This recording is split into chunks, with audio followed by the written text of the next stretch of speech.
বিসমিল্লাহির রহমানির রহিম। শুভ সকাল। আপন নিবাসের ছাদ থেকে ডাক্তার শফিউল ইসলাম।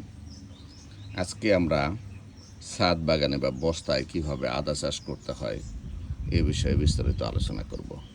আপনারা জানেন আদা একটি অত্যন্ত উপকারী ভেষজ উপাদান, যা হজম শক্তি বৃদ্ধি, বমি বমি ভাব দূর করা, ব্যথা কমানো, ঠান্ডা কাশি নিরাময় এবং ওজন কমাতে সাহায্য করে।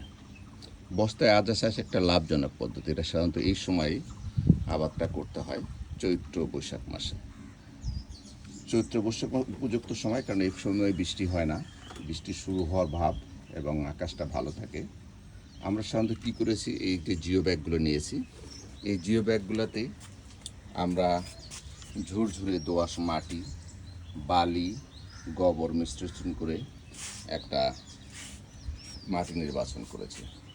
এবং জিও ব্যাগগুলোতে পদ্ধতিটা কি, বস্তায় দোআঁশ মাটি, তারপর জৈব সার, গোবর, এই যে ভার্মি কম্পোস্ট আমি নিয়েছি এসিআইয়ের ট্রাইকোডার্মা সমৃদ্ধ জৈব সার, গোবর, জৈব সার, তার পাশাপাশি বালি আমি মিশ্রণ করে একটা ঝুরঝুরে মাটি তৈরি করেছি। তৈরি করার পর এটা থেকে আসলে দোআঁশ মাটি আমরা নেই। তৈরি করার পর আমরা ভালোভাবে মিটিয়ে মাটিটা প্রস্তুত করে কয়েকদিন রেখে দেব। এখন কিভাবে আমরা বীজটা নির্বাচন করব? বীজটা হচ্ছে আমি বাজার থেকে দেশি জাতের আদা কিনেছি, কিনে মাটিতে পুঁতে রেখেছিলাম।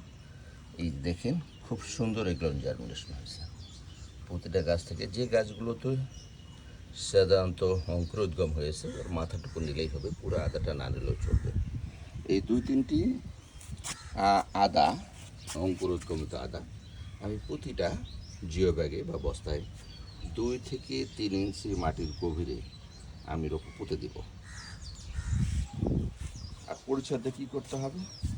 মাটি সব সময় আর্দ্র থাকতে হবে, পানি দিতে হবে, ঘাস যাতে না জন্মায় সেদিকে লক্ষ্য রাখতে হবে। আর গাছ বড় হলে প্রতি 2 মাস পর পর আমরা প্রতিটা গাছে, এই যে আমি যে জৈব সারটা দেখালাম, এই জৈব সার, তার পাশাপাশি আমরা সরিষার খৈল এটা মিলে আমরা দিতে পারি। আর সুবিধাটা কি? সুবিধা অনেক কম জায়গায় আপনি আপনার বাড়ির বারান্দা, তারপরে ছাদের একটা কর্নার, যে কোনো জায়গায় এইরকম একটা টবে আবাদটা করতে পারেন।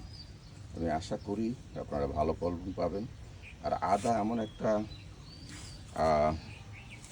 কি বলবো, যে বহুগুণ সমৃদ্ধ একটা ভেষজ, যা আপনার সব কাজেই লাগে। আর পাতা, গোড়া সব কিছুই লাগে, কোনোটাই এর বাইরে না। আপনারা আবাদ করতে পারেন, আশা করি ভালো ফল পাবেন। ধন্যবাদ। ডাক্তার শফিউল ইসলাম, আপন নিবাসের ছাদ থেকে।